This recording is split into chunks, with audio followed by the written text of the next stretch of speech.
And we are back with another episode of the Bleed Lows podcast, the live edition on the eve of the first spring training game. Cactus League action kicks off tomorrow for the Los Angeles Dodgers as they host the Chicago Cubs. And what they will also host them in Tokyo, Japan in a little bit less than a month now. But to celebrate that, we got a guy coming back who we had on at the trade deadline this past season, and that is Robbie Hyde.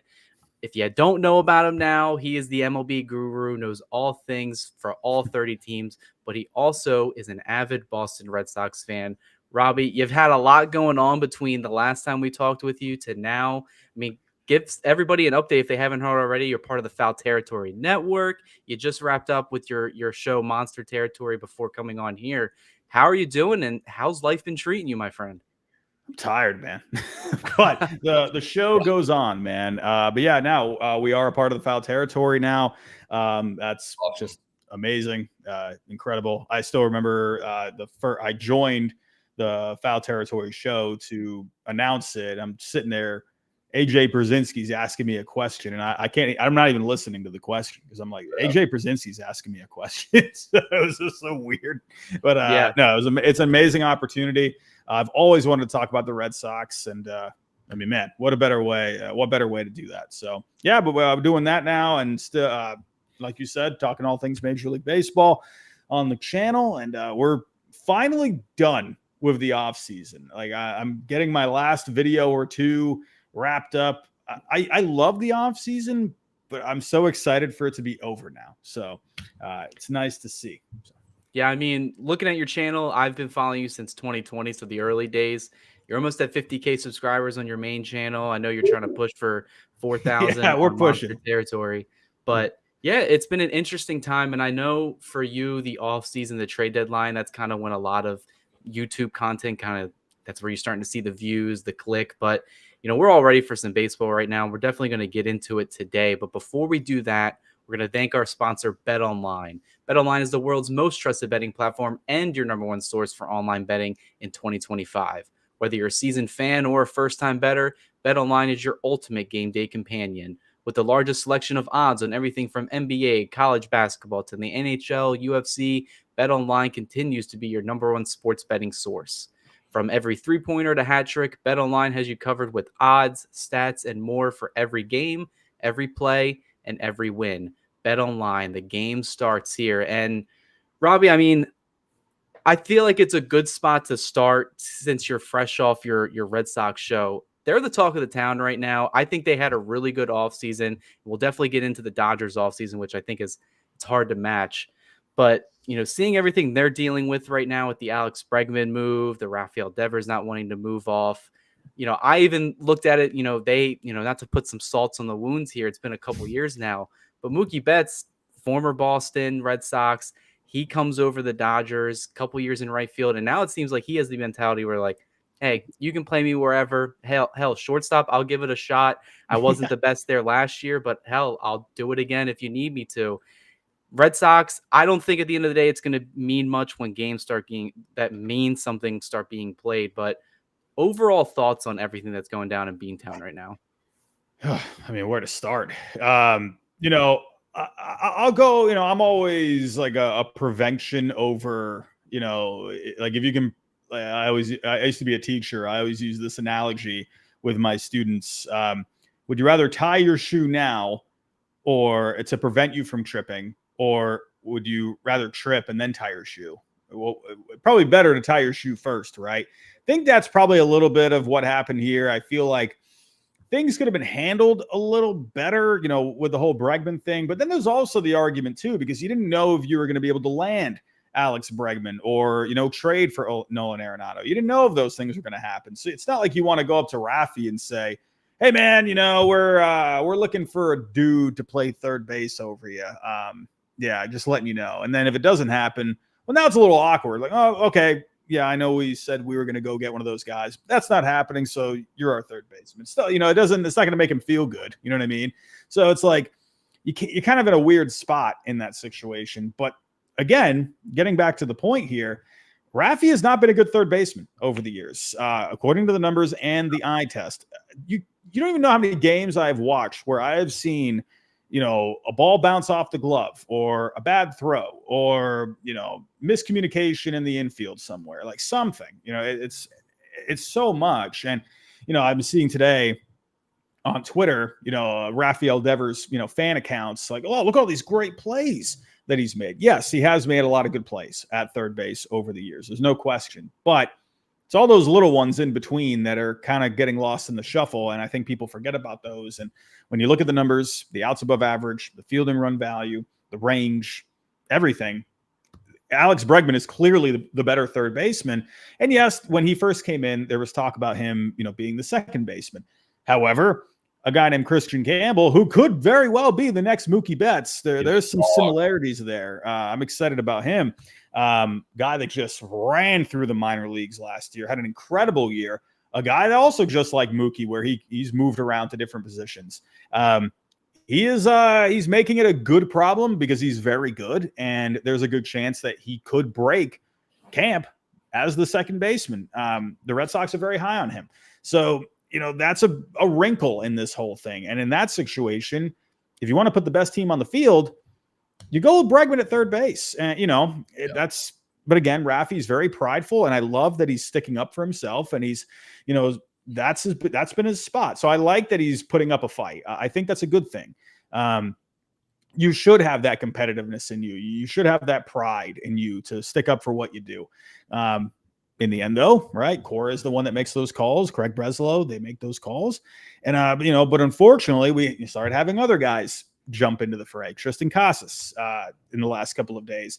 Casas basically saying he thinks Rafi should be the third baseman and Bregman should be the second baseman. I think there was a better way of handling that entire thing. I think some things are better said. The big thing. It's a weird situation. Yes. I don't mind what he said necessarily.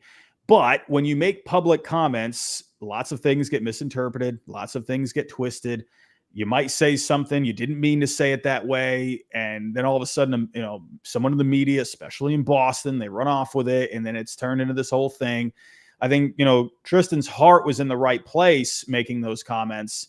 I'm not going to say his head wasn't in the right place because I don't want to insult him. I'm just saying I feel like it could have been handled better. I feel like if he really felt some kind of a way, he could have just gone to Alex Cora's office and say, hey, man, this is how I'm feeling about the infield. You know what I mean? And then who knows? You can get a great conversation out of it. Maybe, who knows, leads to another idea or two, whatever it may be. Have that collaboration, but have it behind closed doors, right? The fact that we're talking about it, I think is the problem here. You know what I mean? We shouldn't even be knowing about this. But in the end, I've rambled off a lot right there, but I think in the end, it will just work out like baseball always seems to do, works itself out. I think they'll put the best team on the field. Feelings might get hurt along the way.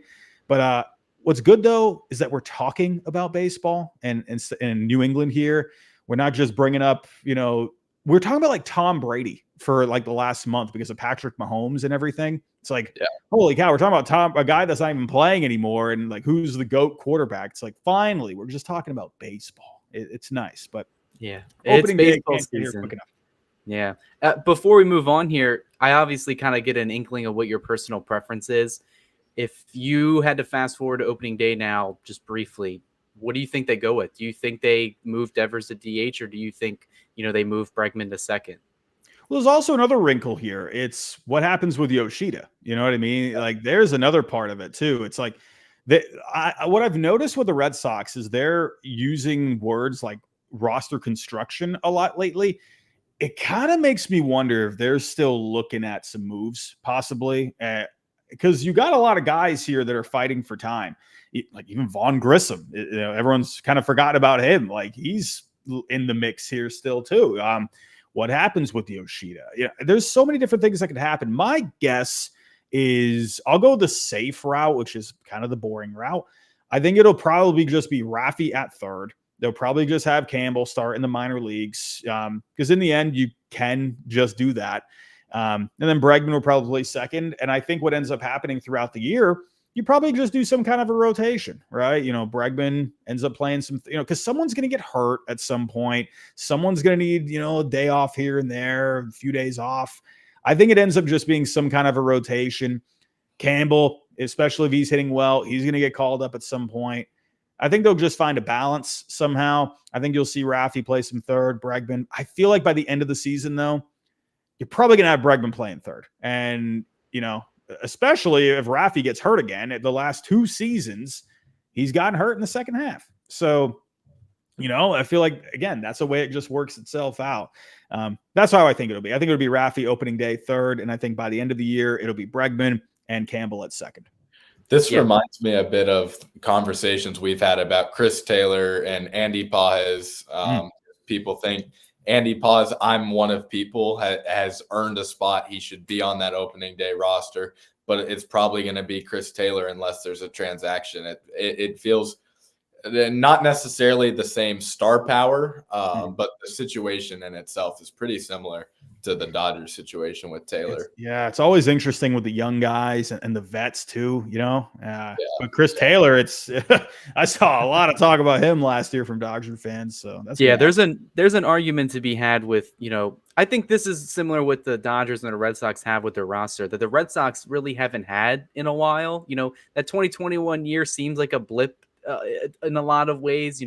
They win, they go to the ALCS and then they end up having, one of the worst records in the American League after that. But competition breeds character, and the Dodgers will list off the players they have returning and who they've added. But the Red Sox, they have talent and they have a surplus of it, and it's causing, stories. It's causing some drama within camp. But at the end of the day, what that just means is that you have 40 players on your 40-man. You can only have 26 spots, and they're all going to be competing for that. And I think that really goes to what the Dodgers are in right now. And that also speaks volumes to, Andrew Freeman building the team. And then it also speaks even higher volumes for Dave Roberts being able to manage this team and never have something along the lines of this coming out.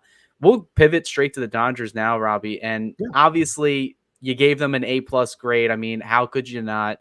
Looking at all the guys they added this winter, I was even shocked. I know Jacob was shocked as well.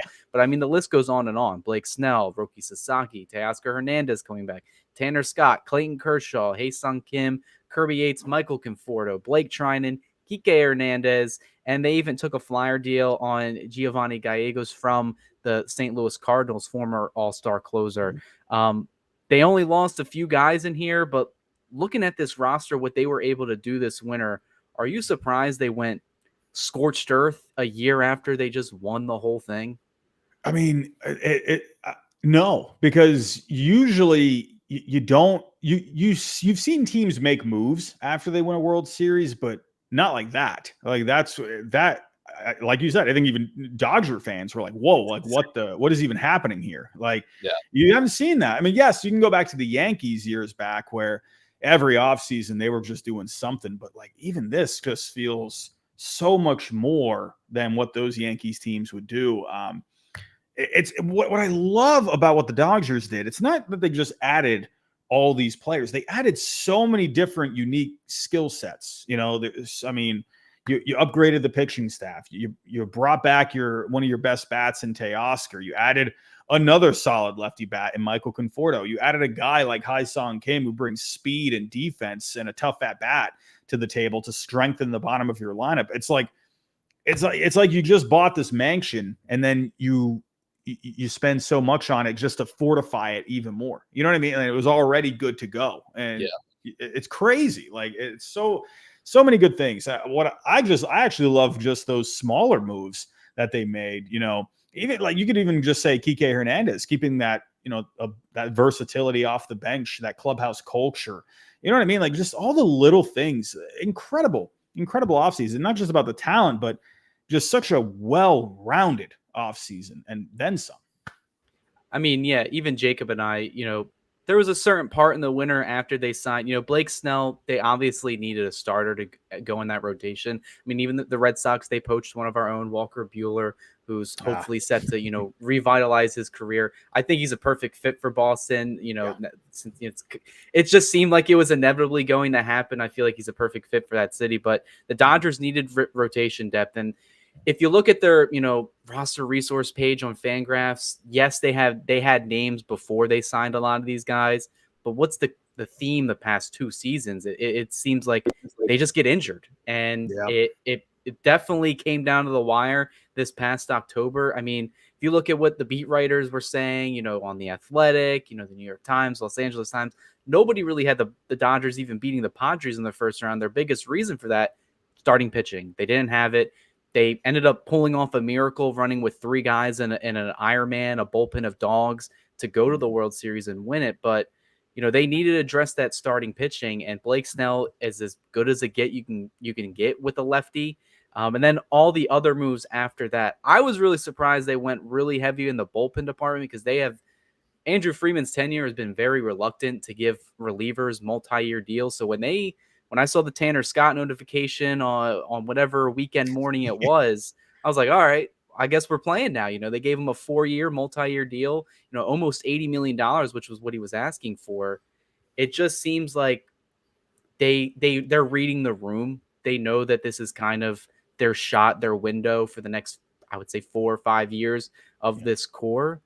And I think that's what upsets a lot of fans, is that they're just going all in, especially within the parameters that they're able to play in as far as they are right now. Because that's the big topic of discussion is, is the CBA going to change? Is Rob Manfred and the owners going to do something different?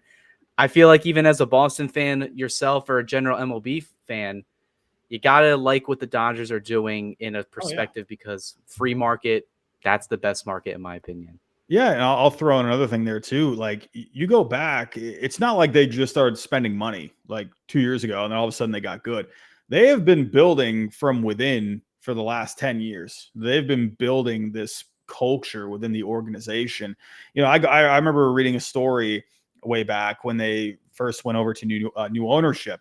I still remember they, building like a family room, for all the players and, like their families to come in and, feel welcomed to the organization, where they didn't have that same feeling before. I still remember Clayton Kershaw in that article. He didn't really say a whole lot, but he just said, like, trust me, it's different now. Like, there was something different in the air. You even go back to how they were spending in international signings, right? They weren't spending anything, because all of their resources had to go basically to the major league roster, just to try and keep up at that time. They've done so many things differently over the years. And I think that gets kind of swept under the rug. I don't want to say swept under the rug. That's not the right way to say it, but like gets lost in the weeds a little bit, lost in the shuffle. It's not overnight that this happened. They've done it for a long time, and they've built to this. So, and then Jacob, I'll even pivot to you on this. This is the first time we've really reflected on what the Dodgers did this offseason, because we were kind of waiting. We knew behind the scenes, we had some inclination that the Dodgers were going to re-sign Kike Hernandez. We knew Clayton Kershaw was inevitably going to come back. Once both those guys got signed, we figured we could put a pin on the Dodgers offseason. But Jacob, looking at all the names I listed off, looking at everything that they've done, I mean, you and I were even surprised, but I mean, they put together arguably the best roster this decade, 20 years. I mean, you could even argue potentially modern baseball history. I mean, it was special. Yeah. I mean, the roster they've built is stacked from 1 to 26, and honestly, from 27 to 34. They have guys who could come up and contribute. And it's not just that they added. They also retained guys. They had 7 guys hit free agency. 5 of them have re-signed. Jack Flaherty obviously went to Detroit, and Walker Buehler to Boston. And then there's also Joe Kelly, but he said he's going to be a Dodger or retire. So I think he retired, unless he's waiting for midseason. Did he? I don't know. Is he doing the podcast now? Like, what is he even doing? I've kind of just forgot about him. Yeah, heard anything about it. But they've built just such a loaded roster. They've got guys everywhere. As a Dodgers fan, it's awesome to see. As a fan of baseball, obviously I'm a biased fan of baseball, but every series involving the Dodgers is going to be entertaining. You've got them building this global brand. You've got partnerships in Japan now, because they have the 3 best pitchers to come out of Japan in a while. The work they're doing is awesome. I could not be more thrilled as a Dodgers fan, and I'm excited to watch Yoshinobu Yamamoto pitch tomorrow and officially get baseball back on. Yeah, and Robbie, before we get into the nitty gritty of everything, else, especially that transpired today and some other questions about kind of what the Dodgers did this offseason, this is the age-old question now, especially this offseason, and I'm sure you've heard it a couple times. I'm sure you heard arguments on both sides. But as a fan of a large market team like yourself with the Boston Red Sox, even though they've tried to hide it the past couple of years, is it bad what the Dodgers have done? I feel like there's a bunch of avenues you can go down. Obviously, the talk of baseball after 2026 is going to be when that CBA expires. It seems like there's a real divide between the players and the owners of these teams because players want the free market. Some of the cheaper owners don't want it. They want to have a cap or a floor. They'll agree to either or. What are your just personal thoughts on everything that's kind of what you've heard, what you've read, and what you're thinking? No, not wrong at all. Sorry if you get with the times. They're doing things correctly. They're doing things. Like I said, they've built this over time, and it's not like they just had like Steve Cohen just come into the fold. And no disrespect to the Mets, obviously, they got a good thing going on over there, but like I've said, this goes back now like a ways where they've completely built up that farm. Look at all the players that they've traded for over the years. Look at all these prospects that they moved who were higher ranking prospects at the time, when they got moved. So they have built this machine over the years. And sorry, other teams should take note. It's like, you're going to complain about it or are you going to get better? So yeah, I think that's how teams should approach it. I think my argument when other, family friends of mine, like, cause I live on the East Coast, you're in uncharted territory. You're down in Florida, correct? So like Yes. you have like a different area of fans, you got your gear on, and Gators fans. especially over here on the East Coast, I'm by Philly, and they see what the Dodgers are doing, and they're like, well, it's kind of unfair at this point. Even a large market team like Philadelphia Phillies, who have spent a lot of money over the past decade to make their team better, they're not liking it. A lot of their fans aren't liking it. And I just don't know why. The players in our sport have so much power, and I think that's a good thing because it helps drive the market. It helps make these owners spend the money that they earn, because I feel like there's not really of a big grasp with an average person of how much a team makes and how much that particular owner makes. And we're getting some outlandish takes. The Cubs owner has been, under fire recently, even though he owns the team and pretty much real estate all around the city, especially around Wrigley Field. I mean, you're a Boston Red Sox fan, obviously. Even the Yankees are crying poor this offseason. I just feel like any take I hear from an owner like complaining poor or anything like that, I kind of just have to laugh in the back of my head, because it's like who I'm hearing say these things. It's kind of like, do you look in the mirror and see how much money you're worth? Like, it seems like there's only two owners in baseball that don't really care. It's the Guggenheim Group with Mark Walter and Steve Cohen, and everybody else seems to be kind of playing pity. I don't know.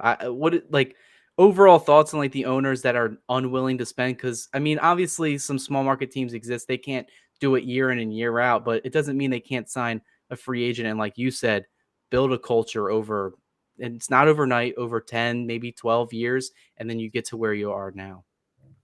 Yeah, no, I mean, to me, sure, teams are going to have different philosophies and how they spend and how they approach the offseason. But to me, listen, if you got the money, if you're willing to invest into the product as much as you're willing to do, then you should be allowed to do that as long as you're playing within the parameters of the rules. I'll compare this to the Angels, right? Go back to where when they were signing like everyone, it felt like, Pujols, Hamilton, it felt like everyone was going to the Angels. And look where they're at now. So just because you spend money doesn't necessarily, mean you're going to be a good team.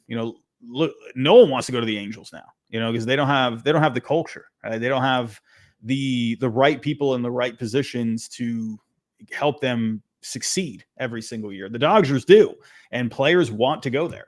So, it's not all about spending money. It's about selling your product to these players out there, right? Teoscar, I made one of my many terrible free agent predictions, thinking he would come to the Red Sox, and that was a terrible prediction because I just completely looked over the fact of how much he loved it there, Otani didn't even take, didn't even hesitate. Just went there, he was on the flight to Toronto, whatever. But, again, it's about selling your product, and they're doing a great job at that. So sorry, just because, the Angels, like I said, they got the money. Well, why isn't anyone going there? Because they're not good. Yeah. And one thing I think kind of gets overlooked is the Dodgers aren't where they are players wise because of an abuse of the system. This new wave of baseball started when the Red Sox traded Mookie Betts to the Dodgers for Verdugo, Wong, and Downs. They got Freddie Freeman because Atlanta wanted Matt Olson instead and didn't want to give him the 6th year. This new wave has happened because of other teams' actions that are pretty avoidable from their perspective. That's not to say the Dodgers wouldn't win a ring anyways if Mookie Betts wasn't traded to them in 2020. But this team changed when Mookie Betts was traded here. I think that everyone's talked about the attitude in the clubhouse and the little wins, one thing at a time. Just the winning culture since Mookie Betts arrived, it has been completely different than it was before. And the Dodgers won before. They'd won like 9 straight NL West titles or something. But you listen to them talk, the culture is completely different. And all of these things can be attributed to, honestly, other teams not wanting to do things and stuff like that. I wanted to ask you, Robbie, from an outside perspective, let's say I put the line at 103.5, are you taking the over or the under on Dodgers wins? Oh, yeah, over. Okay. Yeah. I tried to be a little conservative with it. Yeah, no, it's like, it's just so funny because I'm going to be coming up with, predictions and whatnot soon, which will all be wrong. So yeah, maybe I shouldn't pick the Dodgers to win the World Series because that might actually, I have the kiss of death, unfortunately. So I might not pick them to win. If I don't pick them, just remember, that's coming from a good place. Awesome. But no, it's funny because I was kind of like, if you're looking at it from just a basic wins above replacement, all these, going down the list and like adding, okay, 3 wins, 4 wins, 2 wins, 1 more win. Okay, subtract these guys that ended up leaving. It's like, I don't remember the number. I think I had at least like 115. Like, it was stupid. Wouldn't that be awesome? Like, again, you have to let the season play out. I will say with the Dodgers, they did a great job adding some good depth, but there are a lot of question marks health-wise. Yeah. There definitely is, and that is something that should not be overlooked. But this is where the great organization comes into play. Trade deadline, hey, Sandy Alcantara, he's sitting out there. I know he's come back from Tommy John, but whatever. But, like someone like him, like I wouldn't be surprised if you see a rumor in June where they made a phone call about him because they could go do it. And he's on a contract. So I could see something like that. Whoever else is going to be available, like they have the resources to go get something done. So, again, health is going to be a big thing, but this is where they've set themselves up where if something bad happens, they're ready to make a pivot. So, yeah, we'll even continue with that.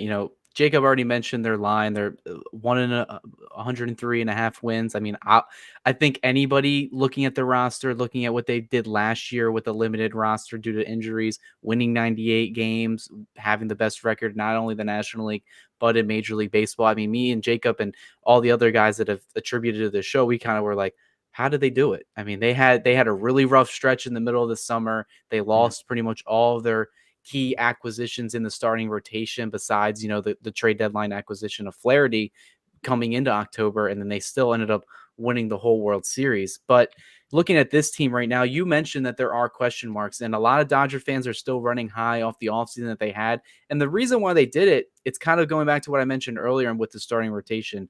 Clearly, we know they're projected to win over 100 games. Clearly, we know they're the favorite to win this upcoming World Series. But what's a reason or reasons why Dodger fans should be worried of maybe not necessarily a collapse, like, oh, they're going to miss the playoffs, they're not going to win the division, but say they get past the NLCS comes around, what's an issue that comes up? Is there a particular team? Is there a particular, position or lack thereof of, starting pitching down the stretch? Like, what would be your reason of why the Dodgers don't repeat this season? Well, for them, I mentioned injuries could be a factor, but also it's the World Series hangover curse, right? It just seems to happen every single year. But luckily for the Dodgers, they've made so many moves. I almost kind of wonder if that came into play, thinking like, all right, we just played a lot of baseball this past year. We need to really replenish because fatigue is going to set in. It's a long season, and I don't remember who said this a while back. Some players said like your off season just feels so short after winning a World Series because you just went so deep into October, and then all of a sudden spring training is just right around the corner again. So I think you could, even if guys don't get hurt, just some general fatigue, that comes in, just ramping up a little differently. I remember Alex Cora after the 2018 World Series, he was talking about just because making the deep postseason run, they had to ramp things up a little differently in the spring. So that'll be interesting how they are out of the gate. I think they'll end up being fine though. But I think also you look at, the Diamondbacks adding someone like Corbin Burns, you never know if you run into a matchup like that in the division round and you're going up against a pretty nasty, like 1, 2, 3 there with the Diamondbacks, who knows? Maybe that could give them some fits.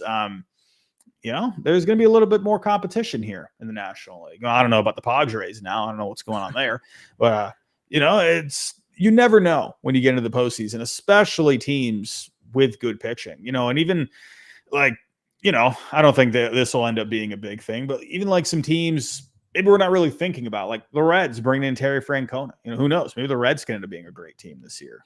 They've added some pieces this offseason. Oh, you're telling me Gavin Lux is going to give revenge after being traded? That's where I was going with that. Yeah. I'm kidding. I wasn't going there, but like even like a random team, like who knows? You just never know when it comes to matchups in the postseason. Like one team can give you fits. Go back, just a couple of years ago, right? Running into the D-backs, right? Everyone was picking the Dodgers there, and you just never know. So yeah, teams have improved. I think that could come into play, but again, man, the Dodgers, they're just they're stacked. They're just looking so good. Jacob, I'll even put this to you for you to answer. Obviously we see, the team, how stacked it is. There are some holes that you could say that could affect this Dodgers team. What's worrying you, this at this point in the season, if you would say could be an issue down the line?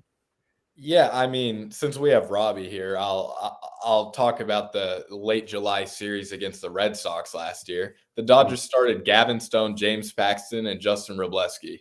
Those guys gave them 0 innings in the playoffs. Like, just your roster on July 23rd and October 31st are vastly different, let alone February 19th today. The Dodgers have a absolutely loaded roster. I've talked about it today. I've talked about it many times, but that doesn't mean that the roster is going to look like this with this availability in October. And I think that's everyone's concern with the Dodgers is injury. I'm just going to add on to that. It feels like that's the only really weakness for me. They have depth pretty much everywhere. They have guys that can come up and contribute on the offensive side and pitching wise. But the Dodgers have a bad track history with injuries, specifically with pitchers. And that's something that I could see being a problem. Yeah, and workloads too, Yeah, like not even just like, what's it going to look like, when you start getting to the postseason? What's Otani's innings going to look like? Roki, or Sasaki, or Glass now. Yeah. Yeah. That's, again, like workload is a thing, especially, when some of these like coming off the World Series run, you never know. So. Yeah, that's kind of where my whole thought process is right now with all of this, is that I look at the starting rotation. On paper, it looks nasty. I mean, you could technically go with once everyone's healthy, 8-man rotation. Are we just doing, everybody gets a start this week, if we're playing 7 games every single day? That's the type of depth the Dodgers have. But Tyler Glasnow's coming off of elbow tendonitis. Roki Sasaki's a rookie. His career high innings was like 129 in the MPB. Didn't have the best season last year. He had Otani, some elbow stuff going on. So elbow stuff, dip performances. Otani 2-time, Tommy John surgery or whatever he wants to call it, him in his camp. But there are question marks in the rotation, and I've been very apparent. The Dodgers historically have been known as a pitching franchise. Especially in yeah. this current run that they are on. Every single season up until 2022, from 2013 to 22, they were top 5 in pretty much every pitching category: innings pitched, ERA, FIP, WHIP, whatever you wanted to call it.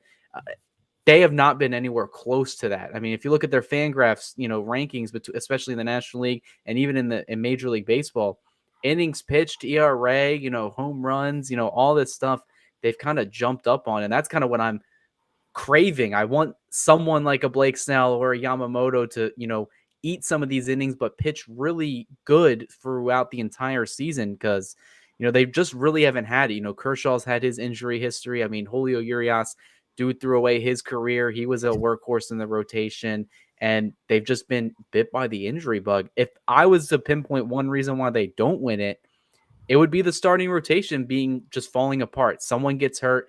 It's going to take a miracle to do what they did this past season again. Because even what they did last year was a miracle in its own right. And we never really see that happen at all. It's very rare where a team slugs themselves to a World Series, but I implore anybody to look at their offensive statistics in October last year. Back-to-back postseasons, the top offensive team just steamrolled everybody else.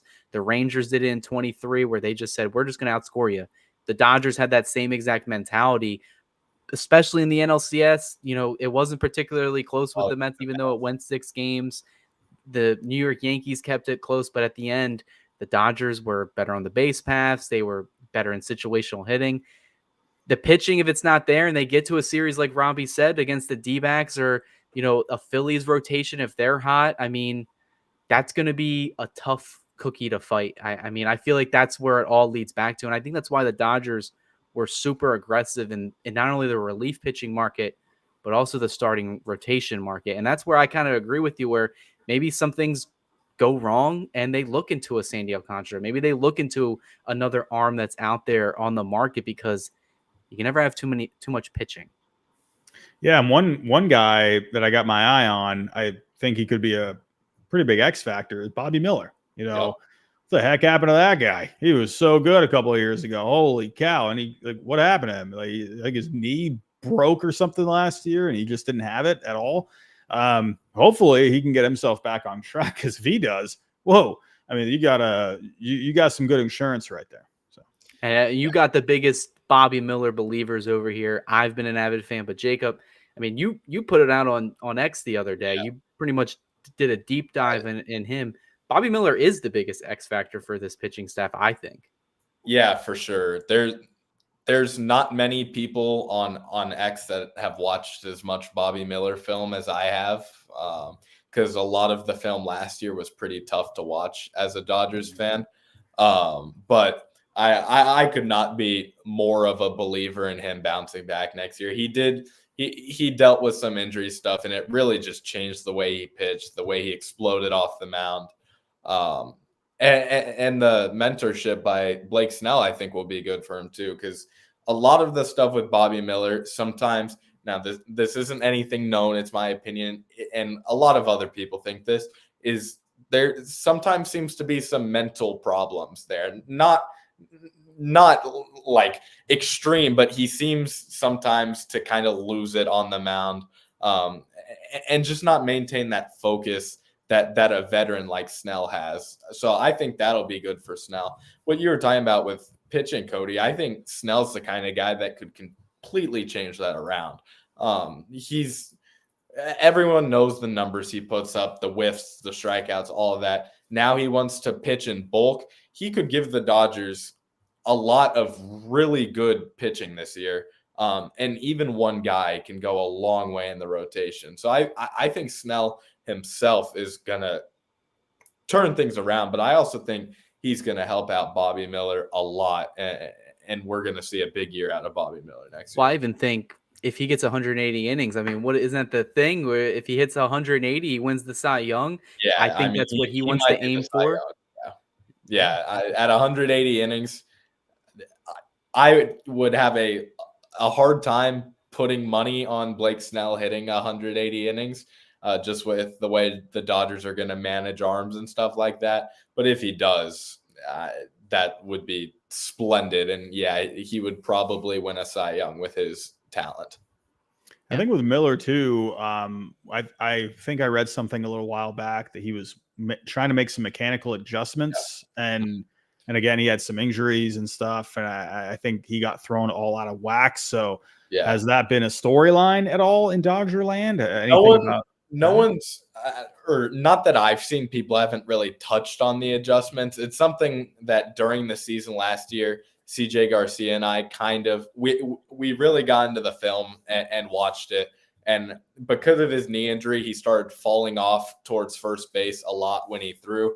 And then it seemed like they over adjusted it. And then he just wasn't exploding off the mound like you would want him to. And a powerful guy like him needs to explode off the mound. So that was a big part of it, is the knee injury. It really seemed to mess up his delivery, and he was falling off towards first base.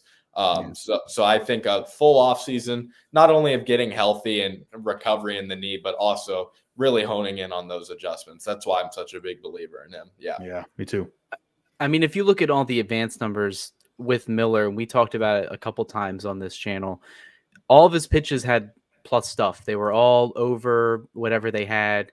Everything looked good. I don't know where Robbie went. He disappeared. But, I mean, everything has been exceptional, and we hopefully get big things. Real quick, now that we got a little pause right here, let's thank another one of our sponsors, Underdog Fantasy. If you want to pick some picks, if you want to make some picks on your favorite sports teams and players, check out Underdog Fantasy's Pick'em game, where you choose higher or lower between 2 to 8 players and can win up to 325 times your entry. And to help support the page, be sure to use code LA Dodgers to get your first pick free and earn up to $1,000 in bonus cash. That's code LA Dodgers, and make sure you click the referral link below in our description. And I feel like this is a good time to pivot. The offseason's officially over now. I feel like we've seen the moves. There are some free agents still out there, but all the big guys are off the board. They're on their respective teams. We're getting ready to move forward to the official start of the 2025 season. 2024 is behind us. Storylines for the Dodgers. I think the big one that we can go with right away, Robbie, is Mookie Betts at shortstop. And I think that is definitely something that's been the talk of Dodgers camp right now. It's definitely been something that we've been talking about and discussing throughout the winter. And now we're finally starting to see Mookie Betts' off-season work pay off. And a lot of people are pretty much saying that exact same thing. When you're looking at the Dodgers, what they're doing, unorthodox approach, they're usually very, they think out a lot of things before they even happen. They're very good at planning. Mookie Betts at shortstop seems to go against the grain in all of this. But what is your confidence level that Mookie Betts can play a decent shortstop? And do you think that's where he's playing by season's end, or do you think they switch off like they did last year? Yeah, I think they'll probably keep him there as long as they can. Because they were talking about this a lot last year, and he had his time there, and then he got hurt. But when he came back, he went to right field. So I think it's good last year that he got a good amount of time there. So I think now you can kind of just build upon that. He looked pretty good there last year. Maybe there's a couple of little things that came up where it didn't look so hot, but no, I think for the most part, the guy moves around well. He seems to be motivated to play there. And I think that's another thing too, where, the guy Mookie comes off, he's always come off as a guy that likes to challenge himself. And, like if you go back to the minor leagues, this is a guy where they had him moving positions and he just took it by the horns. Crazy. Like when he went to right field, people were like, "Ooh, okay, we gotta watch this," because he's coming up as a second baseman, middle infielder.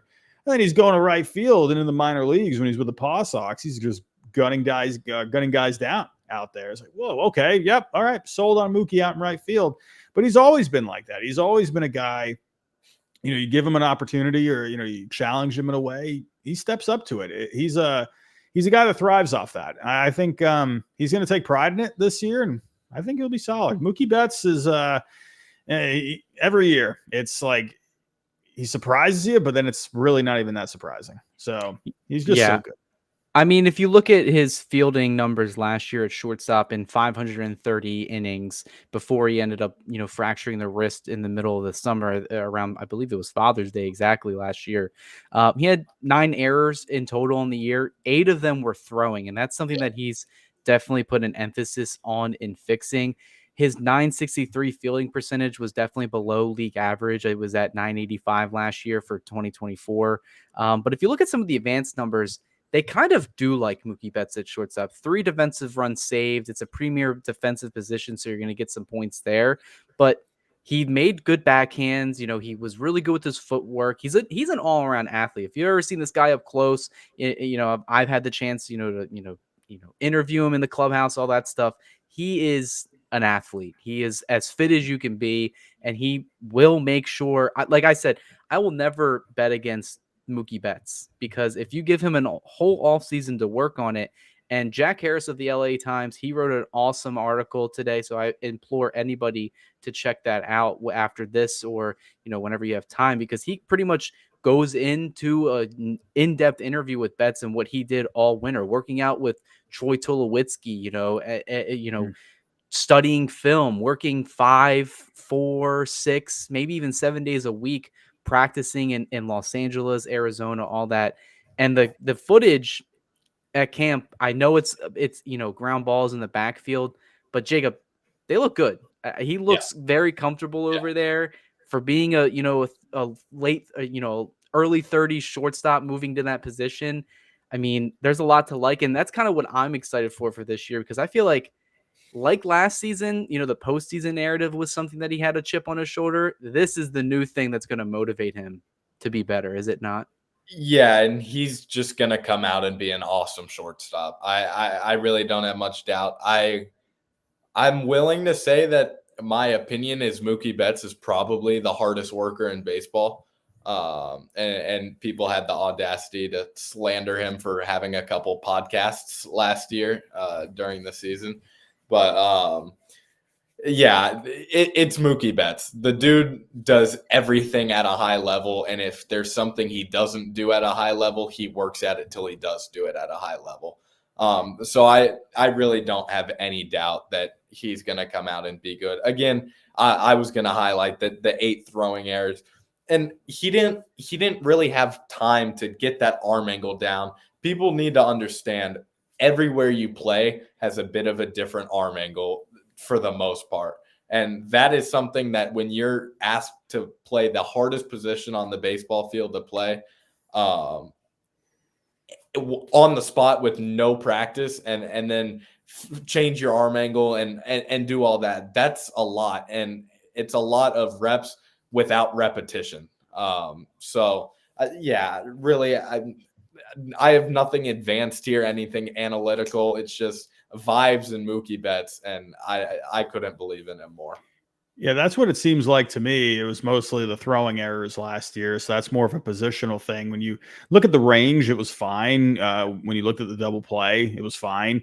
It's just a matter of getting used to the nooks and crannies of the position, and this is a reason why teams draft shortstops out of high school and college, because that's the position you build around. Because if you can play shortstop, you can play anywhere. So that's why it's minus catcher, it's the hardest position out there. It's like you said, like going there while playing right field for so long, and excelling at that, and going to just a completely different environment, a completely different animal in itself.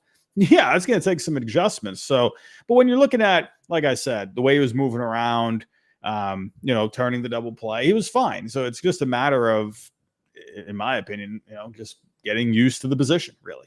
So yeah, I think it's going to be telling to see the improvements, because, like I said, you can take away something from doing it in practice and like pregame work, all that stuff, but I hope he's in the lineup tomorrow. I hope he's playing shortstop for a good majority of the game. And I hope he gets a couple, difficult plays, maybe some backhands, something that's going to take him out of, his throwing motion, something that's going to challenge him. Because if he starts making those plays really good early, that's just going to boost my confidence with him overall. And I think him as a player, he wants that challenge as well. He wants to get the ball. And the Dodgers, they seem very confident in putting him in that position. I mean, hell, they traded away their former top prospect in Gavin Lux. I know he was a fan favorite to a lot of people. They have a Gold Glove caliber shortstop already in Miguel Rojas, who they still think is going to be a pretty big part of not only just their overall team, but he's going to be splitting time between second, maybe if Mookie needs an off day at short, third base. He even had a game or two at first base last year, so all around the diamond. But they also have Tommy Edman, who statistically is a better middle infielder compared to a center field. So I think that just speaks to the volumes that the Dodgers have in confidence with Betts at short. And I think he's going to prove a lot of people wrong. I'm not going to say he's going to, go out and win a Gold Glove, but I think he's going to be very serviceable. And I think if he can clean up the throws and hit like he was in the first half last season, I mean, let's not forget, people were thinking Mookie Betts was going to win MVP last year. And that was even with Otani before he went on his tear. Obviously, the 50-50 changes all that. But I would even say it would have been really damn close if Mookie Betts played 155 games, all at shortstop. The WAR numbers would have shot up just because of where he was. I mean, we saw what Bobby Witt did last year, playing a premier position and doing what he did on offense. It would have been a lot closer than a lot of people are kind of crediting here. And I think Betts, he may win a couple World Series rings, but he may win, another MVP award on his plaque as well. And that's even with playing with Otani. And that's kind of been a storyline the past year is we see these guys challenge each other because, they know Otani is the best player in baseball, but they still want to prove themselves. They're all-star, superstar players. I think it could help Mookie Betts in the long run, along with anybody else on this roster. Yeah, I think he's going to be very motivated to honestly try and win a Gold Glove at shortstop. Like, I could totally see that guy thinking that. Like, I want to go win a Gold Glove and go win an MVP. Like, that's just who he is. So, I mean, honestly, I'm even maybe talking to myself into maybe an MVP pick right there because that's the one thing when it comes to MVPs every year. There's always a newsworthy storyline attached, right? You had the 50-50 with Otani. There has to be something the media bites into. And you have that right there where Mookie turns himself into a Gold Glove shortstop this year, like MVP. Like I could maybe. I mean, that's like the argument with Lindor. I think Lindor would have had a better case if any of his, offensive statistics were kind of close to Otani, because then the argument saying, well, he also plays defense and he had an 850 OPS or he had almost 900 OPS. That's the offense Mookie Betts brings to the table, because you're talking about a guy, he stole, I believe, 15 bags last year before he got hurt. He was very aggressive compared to years past with the Dodgers. So say he hits, the 20 bag mark. Say he hits close to 40 home runs, which is what he has been doing the past couple years. And then you put him at a Gold Glove, say he is playing Gold Glove caliber defense at shortstop. I mean, I feel like some of the writers are going to look at that, and depending on how Otani looks pitching on the mound, because I think as long as he's doing the two-way thing, the voters in MLB are kind of, they're probably going to be like, yeah, he wins it every single year. But I think Betts is going to have a better argument than Lindor had last year, just because of the offense alone. I would rather not. I'm gonna say this tongue in cheek. I don't want to do the 50-50 thing again, and here's why. Obviously, I definitely want to see it, but I did a video last year. I was reacting to a hot take. Wasn't even my take. I was reacting to a hot take saying Lindor should be the MVP over Otani. I'm like, oh yeah, here we go. I had so many angry Dodger fans that didn't even watch the video because they didn't even listen to when I said Otani should be the MVP. They just ran to the comments and said, what a ridiculous take. And I'm like, I didn't even say he shouldn't even be the MVP. So I can see that. Goodness gracious. They were coming after me, guys, with flaming pitchforks. Like, I'm like, I didn't even say that. So no, it's, Lindor, it's so crazy because he was so good last year. And Otani was it literally took an unbelievable historic season from Otani to beat Lindor, right? I mean, well, he ran away with it in the end, but Lindor was so good, man. So anyway, just wanted to touch on that real quick. The problem with being a player in the National League for the next 9 years who wants to win the MVP is if Shohei Otani puts up an ERA anywhere near 3.5 while hitting 30 to 40 homers, he will and should win the MVP. Yeah. With just doing both, he's gonna. I know I saw someone have that discussion. I forgot what show it was, but it was if he puts up a 3.5 and hits 30 homers, like should he win the MVP every year? I think so. That's just so incredibly impressive and hard to do. He's at this rate going to win a whole lot of MVPs. But Mookie Betts next year, I think it's a great pick. He was, I believe, on Father's Day, the favorite to win MVP before Dan Altavia hit him.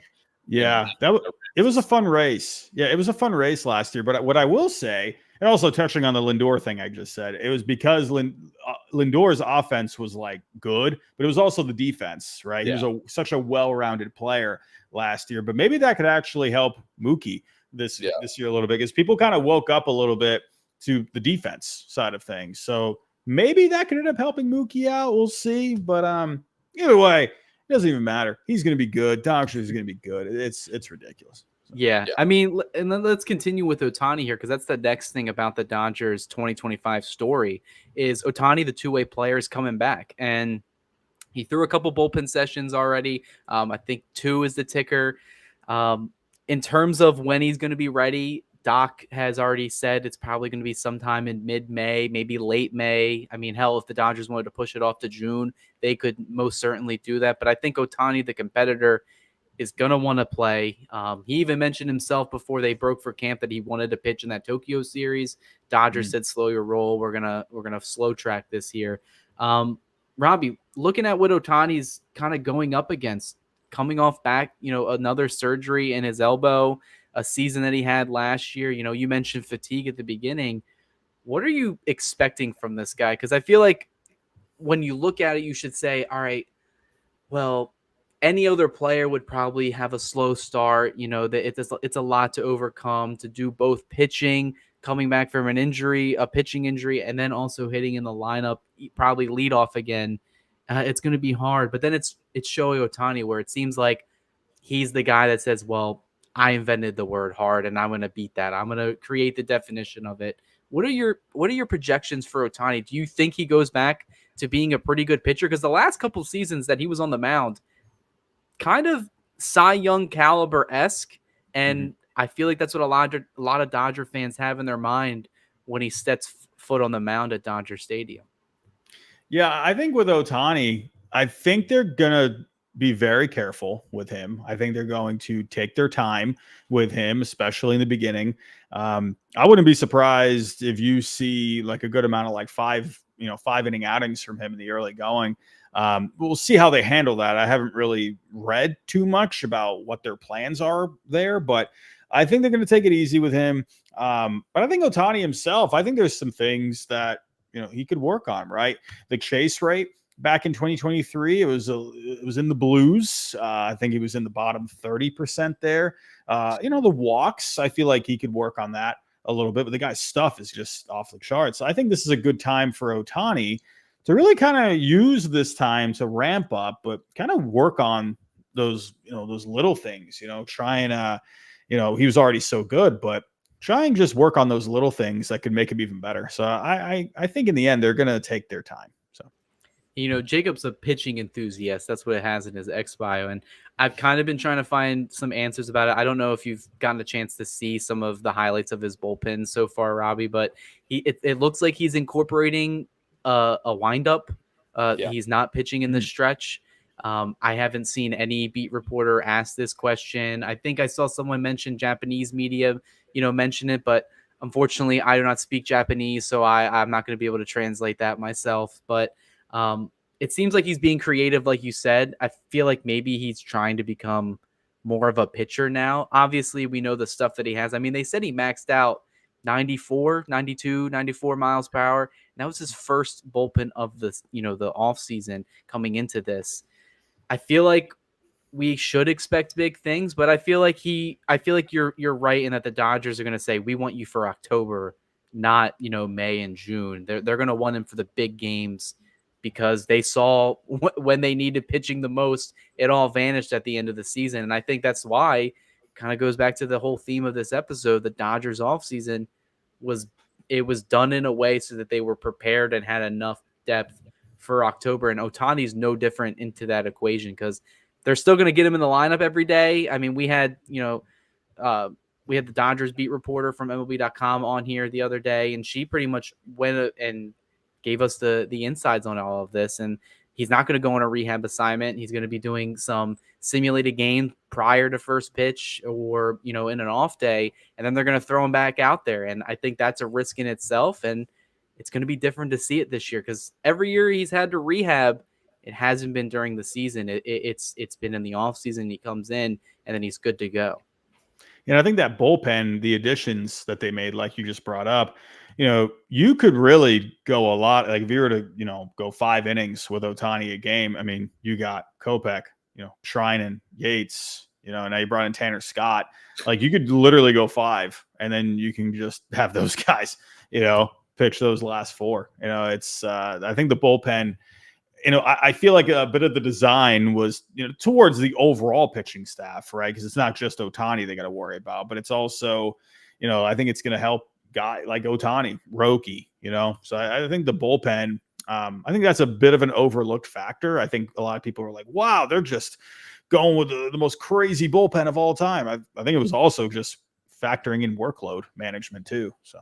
Yeah, it's something I'd mentioned. You don't like your chances if you're losing to the Dodgers after 5 innings with a rested bullpen. You just don't. And they have guys like Blake Snell and Roki Sasaki who can give them 5 dominant innings with maybe more effort even, knowing that they might have a shorter day because they've got those guys behind them. I just find it funny that there was a point last year when there were conversations about Shohei Otani returning for the playoffs. I was hoping for it. I'd kind of forgotten about that. That was a time. Oh, yeah, it was a good time. I thought it was going to happen. It almost kind of did happen. They, especially in that game 5, they literally ran out of pitchers to use. I thought maybe Otani was the last person to come out of the bullpen, but ended up being Walker Buehler to close it out there. I think a good way to end this entire episode is ending with the guy who threw 2 simulated innings today in live ABs, and that is Roki Sasaki. Obviously, depending on who you ask, it was the worst kept secret in baseball. Jim Bowden thought otherwise. He thought he was going somewhere else, but ended up being the Dodgers that got him in the long run. Robbie, seeing this guy, obviously we mentioned there was some, injury history in Japan. The innings weren't there, but the stuff grades out extremely well, especially that split finger fastball. He's coming over the Dodgers right now. It seems like they're the best team positioned to incorporate that 6-man rotation, give him some load management. They haven't really necessarily confirmed that he'll entirely be in the rotation. Dave Roberts only said that he's going to start one of those games in Japan. The plan for Sasaki is really kind of up in the air right now. But if you're looking at what the Dodgers got in Sasaki, what are your overall impressions? What do you think he's going to do? Do you think he's going to translate well in his first season? Or do you think you should prepare Dodger fans that this is a work in progress still? The Dodgers got him on a minor league deal, international deal for a reason. Yeah. Well, stuff is off the charts. It's ridiculous watching that guy. The velocity, the splitter, just incredible. I mean, the freaking slide, the breaking balls that he's got, the guy's nasty. The only thing I'm going to pay attention to is when we saw that story about how Tommy John was a possible scenario when he was in Japan. That I just wonder if that's something that could linger. I know Tanaka, there was something there with him a while back when he first came over, and then he ended up just not even doing it. I wonder if that's something that could come up because if it ends up becoming a problem, I could see the Dodgers not even hesitating at all to go get that done because he's obviously so young and he's very early in his career, and they have him for the next 6 years. So I think, I hope he stays healthy. That was just something that was a little concerning, seeing how that was an option in Japan. But if he's healthy and if everything's fine, again, I think they're just going to take it easy. They have that luxury where they have all this depth and they can take that slow route with him, and they don't have to push him as crazy. So I think that's a big factor that could come into play. They'll definitely manage his innings for sure. But it's also, guys, you saw it with Yamamoto last year. I remember the first start was it in Korea against the Padres? He got roughed up, a couple of times. Took him a little bit. He's going to have his adjustments, but yeah, he'll be fine. I'm just going to pay attention to the health with him. Yeah, and Jacob, you even I'm assuming that you watched his live, session today, whatever videos and clips that you got. Yeah. Takeaways from that today. I mean, you've been high on the guy, a lot of other Dodger fans as well. I mean, we got to see it the past couple days, couple bullpen sessions and facing hitters for the first time. What do you think? I mean, from what I could gather today, he was definitely a little nervous out there. The stuff was doing what it always does. It was my understanding that his command was a little shaky, but again, he's trying to adjust to a new ball, better hitters, having to execute better. So there's going to be a natural slope. And like Robbie touched on, even if things go I won't even talk about surgery, but if he's not pitching well at all, it's not like they're paying him $32 million a year to be a major league pitcher. They can send him down and even save service time and not lose any part of the value they're getting from him if they feel like that. Now, it would take a bad collapse for that to happen, but it's certainly not impossible. So that's why I think I said that Roki Sasaki was like a better bargain / impact than maybe even Juan Soto this year because of the flexibility in that contract and what his contract in unique situation allows the Dodgers to do. Yeah, it allows them to be flexible. I feel like that's the reason why every team should have been on Sasaki. Every team seemed like they were in on Sasaki until he started, narrowing down his choices down to the final three teams when inevitably the Blue Jays got, kicked to the side and the San Diego Padres got kicked to the side as well. But a lot to discuss today. We discussed a lot. Dodgers, they were busy this offseason. They kept us busy. They gave us something to talk about this year. The Dodgers are now the new Yankees, Robbie. They are the big bad enemy in Major League Baseball. Target is on their back. It is World Series or bust mode right now. I mean, you can go ahead and say it right now. If they don't win the World Series, it's kind of a failure in a lot of people's eyes, right?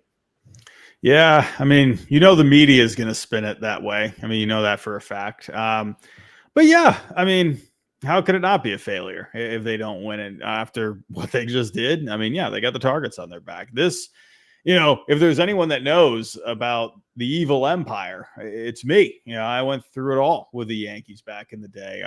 This feels like it's just another level, though. Like it's just, it's nuts. I don't want to say the evil empire for the Dodgers because I don't want to make it sound like I'm talking bad, but it's, it's just crazy what they're doing. But yeah. They're definitely the favorites for a reason, and yeah, I think they have a great shot at being that first team since the Yankees to repeat. So we'll see. Yeah, I think it's going to be a really good year for both of our clubs. I think the Red Sox are poised to have a really good year. I'll just say it off the back, sneak peek. I don't want to jinx your team's chances, Robbie, but they're my World Series pick in the American League. I think they are probably. I don't think it's a bad argument to say they're the best team in the American League. I look at the roster. I look at what they've done. I love the young core. I really love the starting rotation and the flexibility they have with that as well. And I think a lot of people are catching on to it now. I know it looks bad because of what we talked about at the beginning of the episode with all the storylines following them in camp. I don't think any of that's going to matter at the end of the day, especially when October rolls around. They're going to put the best roster out there that's going to give them a chance to win. But I think it's going to be a really good season for both our teams, and it's definitely going to allow us to collaborate more. I mean, we even had Rob Bradford from Baseball Isn't Boring. We're the Dodgers, Red Sox, collaboration, team over here. But for anybody that doesn't know where to find you or hasn't found you yet, where can they find you?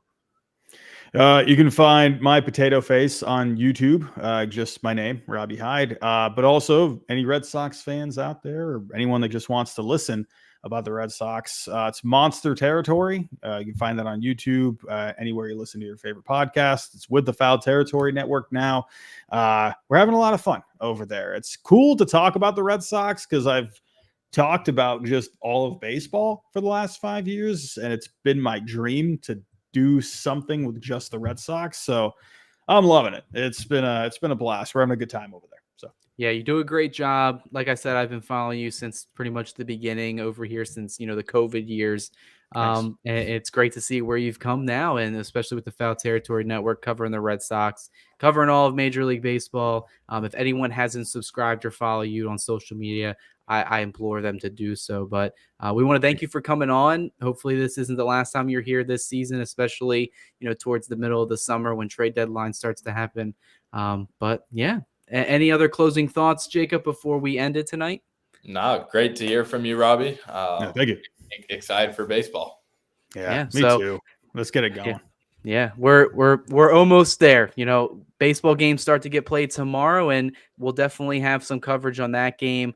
But yeah, this episode was brought to you by Bet Online. Be sure to follow, subscribe to the channel on social media. Give Robbie Hyde a follow. Do all that stuff. Like, review the podcast, all that you guys know. And we'll see you next time. See you guys.